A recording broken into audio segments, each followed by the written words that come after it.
परम वंदनीय माँ भारती, आदरणीय मंचासीन जजगण एवं इस प्रांगण में उपस्थित समस्त गणों को मेरा नमन स्वीकार। आज हम सभी यहाँ पे जिस विषय बिंदु के लिए उपस्थित हुए उसका नाम है कि पर्यावरण।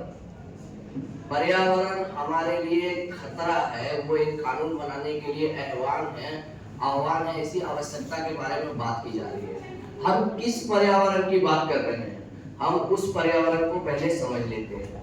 पर्यावरण जलवायु, वो जलवायु जिसमें हम लोग रहते हैं। जलवायु का मतलब केवल हमारी हवाएं नहीं है, केवल हमारा पानी नहीं है, यहाँ तक कि हमारे कण कण हमारे जलवायु में समाहित है, हमारे संसाधन भी उसमें समाहित है।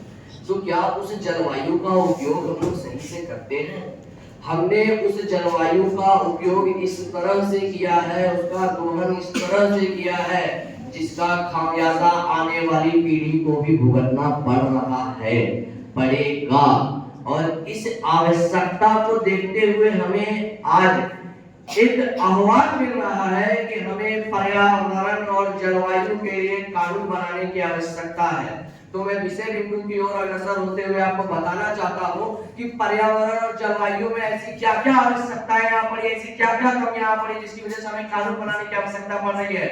पहली बार 1979 में ऐसा क्या हुआ कि हमें पर्यावरण को लेकर विश्व स्तर पे एक सम्मेलन बुलानी पड़ी। ऐसा क्या हुआ कि 1986 में हमें पर्यावरण संरक्षण अधिनियम बनाना पड़ा। तो कुछ नहीं हुआ मित्रों, केवल हमारे द्वारा दोहन हुआ। और वो दोहन कैसे हुआ, मैं कुछ पंक्तियों से शुरुआत करना चाहूंगा। वो पंक्तियां इस प्रकार है कि अमंतरक्षरम नास्ति नास्ति मूलम अलोसनम अयोग्य पुस्तरास्ति योग सत्य दुर्लभम।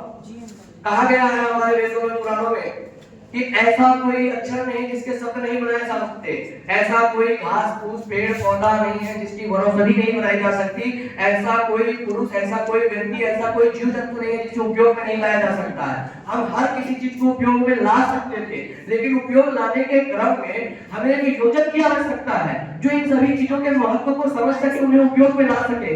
कि क्या एक घास फूस जिसका हम लोग दोहन कर देते हैं, क्या हम उसका संरक्षण नहीं कर सकते, क्या हम उसकी औषधि नहीं बना सकते, क्या हम उसे अनुपयोग में नहीं ले सकते? जी हाँ, हम ले सकते थे, लेकिन उसमें हमारी कमी रह गई। हमारी कमी क्या रही कि हम योजक नहीं बन सके, और हम इतने दुर्लभ हो गए, इस कदर योजकता की हमने कमी आ गई कि आज हमें एक कानून बनाना पड़ रहा है। हमें खुद को नियंत्रित करने के लिए, हमें अपने आप को नियंत्रित करने के लिए, अपने समाज को, अपने परिवार को, अपने देश को नियंत्रित करने के लिए, अपने विश्व को नियंत्रित करने के लिए कानून बनाना पड़ रहा है। हम इस हद तक दोहन कर गए कि हमने ग्लेशियर पिघला दिया, आने वाले तापमान को बढ़ा दिया। हम इस हद तक दोहन कर गए, विचार कीजिएगा, हमने इस हद तक दोहन किया और हमने अपने मूल सिद्धांत को भूल गए। हमारे मूल सिद्धांत में ये भी कहा गया है, वेदों में कहा गया है, पुरातन काल में कहा गया है, हिंदवा सहोदरा सर्वेना हिंदू पति तो भवामं दीक्षा हिंदू रक्षा मंत्र शराकृता। इसको आप धार्मिक अनुशासन में नहीं जोड़िएगा। हिंदुआ का मतलब है एक ऐसी सभ्यता है, एक ऐसी संस्कृति जो हिंद के किनारे पर थी। उस संस्कृति के अंदर बसने वाले सभी लोग अपने थे, सहोदर थे, सगे संबंधी थे। ऐसी विचारधारा लेके चलने वाले हम लोग आज हम लोग इस कदर अपने आप को दोहित कर चुके हैं, इस कदर अपने आप को हम लोग प्रताड़ित कर चुके हैं और अपने आत्मा अंतर चेतना को खो चुके हैं कि हम ये नहीं समझ पा रहे हैं कि ये जो हिंदुआ सहोदरा सर्वे का मंत्र है, ये हमारे आने वाली पीढ़ी के लिए है, हमारे अपने बाल बच्चों के लिए, हमारे अपने परिवार के लिए है और हमारे विश्व के लिए है। ये जो भावना है, ये जो भावना है कि कोई और आएगा और हमें बचा लेगा, कोई और आएगा हमें बचा लेगा, ये हमारे लिए सबसे बड़ा खतरा है। हमें केवल इस मानसिकता से बचना है और आने वाले कानूनों को इस तरह से लागू करना है कि ये कोई और करके हमने ये जो ढेरे बना दी, ये जो ग्लेशियर पिघलाया, ये जो कानून बनाने की आवश्यकता है, इस पर नियंत्रण करने का कार्य हमें करना है। इन शब्दों के साथ मैं अपने वाणी को विदा दूंगा। जय हिंद, जय भारत।